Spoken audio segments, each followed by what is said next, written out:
Selamat siang. Ya, kali ini Ibu akan menjelaskan terkait mata kuliah etika profesi di pertemuan keempat yang sebelumnya telah Ibu share di Google Classroom.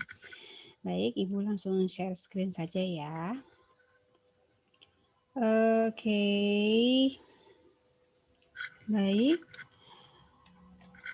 Lanjut ke pembahasan etika. Minggu lalu ya, kalian bisa melihat gambar ini ya, bahwa wilayah etika ya, di mana etika, mana moral ya.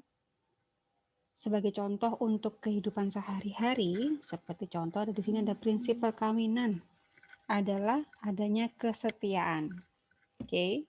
Tidak boleh ada kata-kata bercerai atau mungkin ada yang memang memperbolehkan untuk bercerai karena ada masalah tertentu ya, untuk etikanya.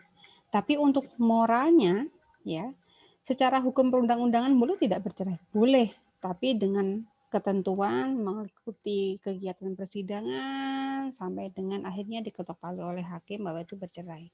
Tapi perlu kalian ketahui kembali lagi, ketika kalian misalkan suatu kedepannya bertemu dengan pilihan kedua ini antara tidak boleh bercerai dan boleh bercerai, kembali lagi dasar kalian untuk memilih menikah itu apa dulu ya, komitmennya dijaga karena pada proses perceraian itu sendiri banyak sekali yang dirugikan ya, walaupun memang mungkin kedepannya tidak bisa dipertahankan misalkan, semoga tidak ya, semoga tidak terjadi, harus benar-benar bisa dipertanggungjawabkan apalagi kalau itu memang sudah ada anak di situ, jangan sampai dia dirugikan dengan masalah kedua orang tua ya, begitu.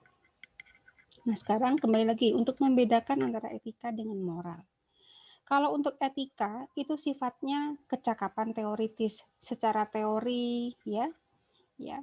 Bagaimana dengan moral? Kalau moral itu pada dasarnya adalah perintah langsung, seperti petunjuk perjalanan. Jadi, kalau etika itu masih pada dasarnya masih dalam bentuk wacana, ya, masih dalam ambang pembayangan gitu ya. Misalkan arah menuju ke suatu kota misalkan, oh ada petanya ya, tapi untuk moral itu adalah untuk mencapai ke kota tersebut arahnya kemana saja, ke kanan, ke kiri, lurus, belok ke mana, melalui jalan tol ini, maka lewat sini, seperti itu ya.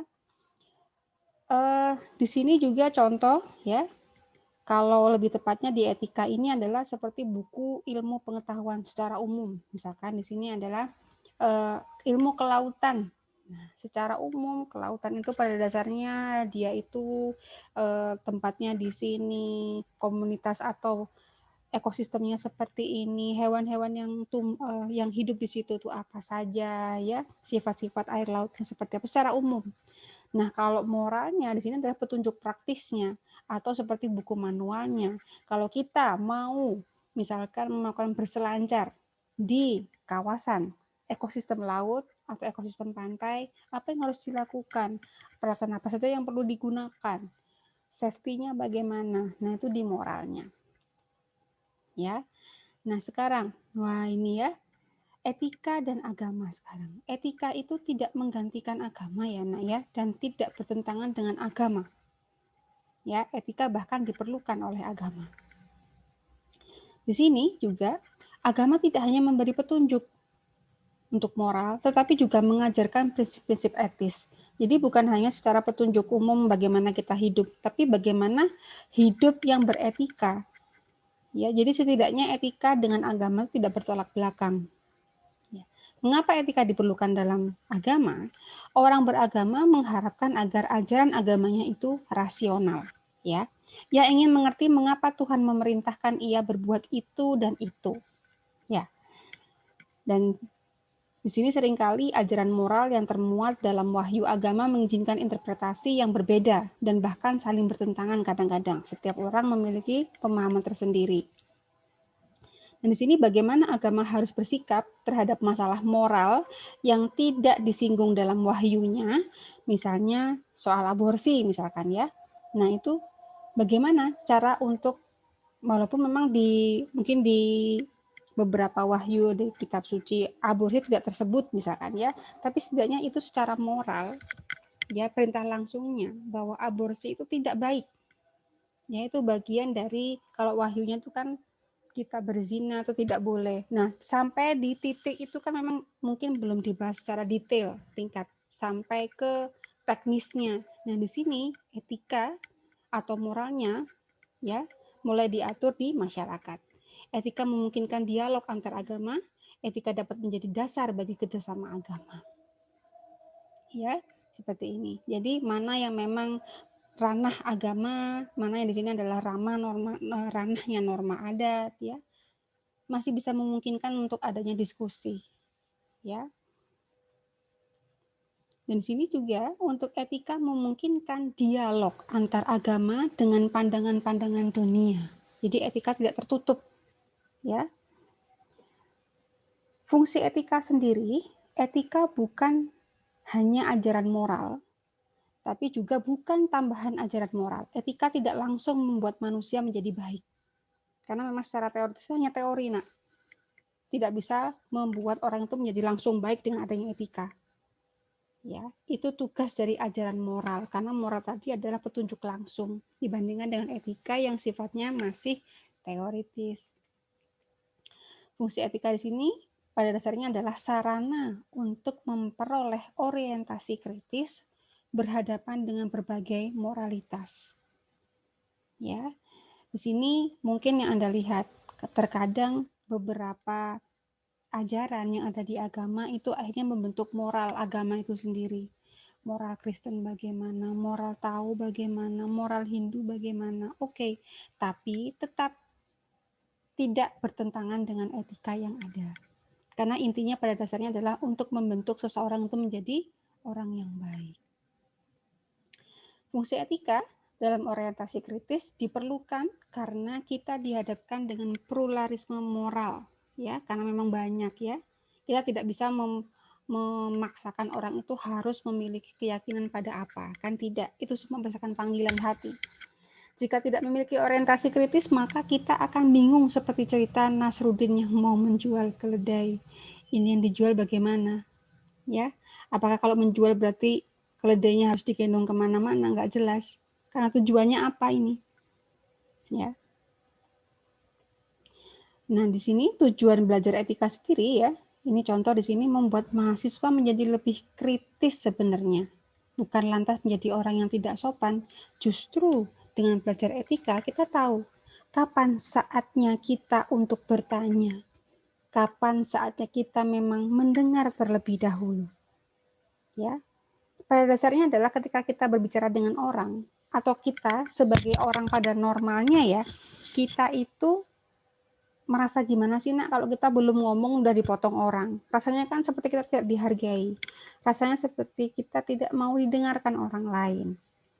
Nah, di sini dengan adanya etika, walaupun secara teori, tapi setidaknya menjadi wacana kita. Kalau kita misalkan sebagai mahasiswa mengutarakan pendapat, itu ada etika yang ada teoritisnya, bahwa boleh mengutarakan pendapat, tapi pada koridor akademis. Tidak dengan frontal, ya, tidak dengan kekerasan, tidak. Justru semakin kritis, setidaknya diambil kira-kira mana yang memang pantas untuk dipertanyakan. Dengan cara apa sebagai seorang mahasiswa untuk mengutarakan pendapat. Ya. Kritis di sini terhadap lembaga-lembaga masyarakat bisa, ya, untuk orang tua, untuk agama dan negara, dan sebagainya. Tapi pada dasarnya begini, anak-anak, agak hati-hati. Untuk etika, pada saat kita kritis dalam untuk mahasiswa misalkan menanyakan terkait dengan aturan etika orang tua dengan agama di tempat yang seharusnya bertanya, ya, agar bisa mendapatkan jawaban yang tepat. Ya, perlu waktu yang tepat juga. Tentunya perlu dengan sikap yang tepat juga. Jadi jangan kaget kalau misalkan ketika selama ini yang terjadi ada seseorang yang sebenarnya berpendidikan, namun cara menyampaikan pendapatnya tidak berpendidikan di komunikasi gadget elektronik dan sebagainya, maka dia akan dikenai undang-undang. Itu sangat wajar, Nak, karena semua sekarang sudah diatur di perundang-undangan. Ya, jadi memang harus ada dasarnya, ada etikanya dalam menyampaikan pendapat. Contoh di sini, kritis terhadap berbagai ideologi seperti konsumtif, keserbabolehan, huru-hara, silahkan. Tapi setidaknya gunakanlah lahan yang memang diperbolehkan. Ada izin dulu, Nak, ya, ada izin dulu untuk mengutarakan pendapat. Tidak sembarangan terjun langsung. Bayangkan kalau kalian sendiri tidak tahu ada informasi bahwa itu adalah ada rencana untuk melakukan demonstrasi misalkan. Dan pada saat itu Anda benar-benar dalam keadaan sangat penting untuk menuju tujuan tertentu, misalkan ke rumah sakit misalkan.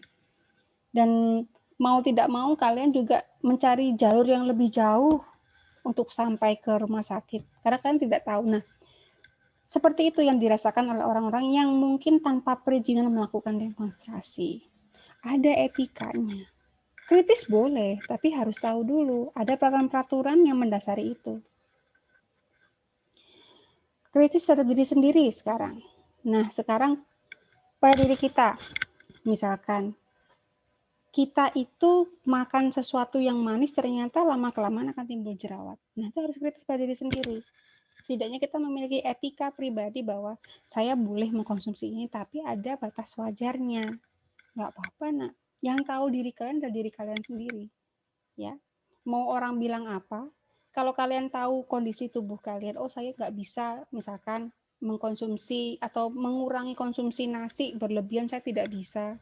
Itu yang tahu kalian, bukan berarti lantas itu menjadi alasan Anda makan nasi banyak, ya tidak. Setidaknya kalian juga harus membatasi. Buktinya saya semakin nambah bobot karena ini misalkan. Tahu itu, kenali diri sendiri dulu ya. Nah, di sini mengapa yang diajarkan bukan moral, tapi etika? Pembentukan sikap moral sudah selesai pada tahun-tahun pertama hidup kita sebenarnya. Orang tua kita pada kita umur 5 tahun ya, golden age itu, kita tidak diajarkan dengan cara ngomong, Nak, bahwa etika itu begini ya, makan tidak boleh bunyi, tidak. Tapi kita diajarkan dalam bentuk contoh langsung. Jadi moral-moral itu sebenarnya nanti calon-calon orang tua ya anak-anak semuanya, ajarkanlah moral yang baik. Ajarkanlah perintah langsung yang baik pada anak-anak kalian di umur emas mereka. Disitulah mereka mulai mengikuti apa yang dilakukan oleh orang di sekitarnya. Dan orang terdekatnya adalah orang tua. Ya, mengapa juga untuk di masa kecil, pengandaian yang mengajar harus lebih maju dari yang diajar. Ya, harapannya adalah orang yang memberikan pengandaian ini setidaknya harus lebih beretika dibandingkan dengan orang yang diajari etika. Pada dasarnya seperti itu. Etika tidak masalah. Bagaimana dengan moral? Etika tidak masalah, memang misalkan ada peraturan-peraturan begini nggak masalah. Tapi bagaimana memberikan petunjuk langsung bahwa ini baik, ini tidak baik. Nah, ini yang memberikan contoh ini harus memberikan bukti contoh konkret yang mudah diterima oleh yang diajarkan. Jadi harus lebih apapun itu. Oke. Pelajaran moral di sini juga bisa membuat mahasiswa terkadang memang sinis melihat perilaku dosen-dosennya. Ya, mungkin kadang-kadang ada yang memang ibu sendiri, ibu juga banyak salah, memberikan contoh yang tidak baik. Kalau buluren jelas banyak marah ini pasti, ya. Moral yang ditunjukkan buluren adalah dikit-dikit marah gitu ya. Tapi pada dasarnya ibu menjalankan apa yang ada di dalam teoritis etika. Contoh ya. Ada mahasiswa yang menghubungi dosen di waktu istirahat. Ya, padahal ada jelas teoritisnya. Bagaimana cara menghubungi dosen? Ya, kenali waktu. Ya, setidaknya tidak langsung ada yang sampai video call, nah, bahkan. Itu wajar ketika nanti apa yang disampaikan itu adalah apa yang kalian tanam. Ketika kalian tidak menghargai orang juga tidak akan menghargai kalian. Nah, walaupun sudah berupaya untuk lebih sabar, tapi itu telepon sampai berulang-ulang kali. Saya juga manusia, saya sama seperti kalian kalau sudah di luar kampus. Kita juga manusia, butuh waktu untuk bisa minimal berhubungan dengan kolega sejawat, dengan keluarga. Kalian juga nggak mau dong saya ganggu pada saat kalian istirahat. Ya, seperti itu. Etika di sini membantu manusia untuk melihat secara kritis moralitas yang dihayati masyarakat. Etika juga membantu merumuskan pedoman etis yang lebih adekuat dan norma-norma baru yang dibutuhkan karena adanya perubahan yang dinamis dalam tata kehidupan masyarakat. Ya, memang di sini memang kritisnya memang di etika. Ini adalah hal-hal yang memang sensitif sebenarnya ya, tapi bisa menunjukkan, bisa menjadi tolok ukur orang itu, orang ini beretika atau tidak, ya. Bisa melihat orang ini baik atau tidak, kadang-kadang dari etikanya. Ya. Etika dalam ranah penelitian lebih menunjuk pada prinsip-prinsip etis yang diterapkan dalam kegiatan penelitian. Jadi masing-masing etika itu ada tempatnya. Ya, kalau etika penelitian maka di penelitian, etika dalam berhubungan dengan kolega sejawat ada perumusannya, berarti yang mengeluarkan dari institusi tersebut, ya. Peneliti dalam melaksanakan keseluruhan misalkan, kegiatan penelitian harus memegang teguh sikap ilmiah atau scientific attitude serta menggunakan prinsip-prinsip etika penelitian. Jadi jangan salah, bahkan penelitian pun ada etikanya. Meskipun intervensi yang dilakukan dalam penelitian tidak memiliki resiko, ya, mau melakukan etikanya apa tidak, sebenarnya tidak memiliki resiko yang merugikan atau membahayakan subjek penelitian. Namun, peneliti perlu mempertimbangkan aspek sosioetika dan menjunjung tinggi harkat dan martabat kemanusiaan. Ya. Tuh. Sebagai contoh begini. Misalkan kalian penelitian ya. Kalau seorang peneliti itu prinsipnya adalah boleh salah, tidak boleh bohong. Itu etikanya. Ya, etika seorang peneliti adalah boleh salah, tapi tidak boleh bohong. Itu harus dipegang penuh. Karena mungkin kalian pernah membaca atau pernah mendengar ada cerita, saya lupa tahun 2012 kalau tidak salah. Ada seorang dosen, profesor, ada seorang profesor Jepang yang sangat bangga dengan hasil penelitian mahasiswanya, ya, karena berhasil menemukan invasi tertentu, ya, sampai mencetuskan ilmu baru, sangat bangga. Tapi lama-kelamaan ketahuan kalau ternyata hasil penelitiannya adalah hasil kebohongan rekayasa.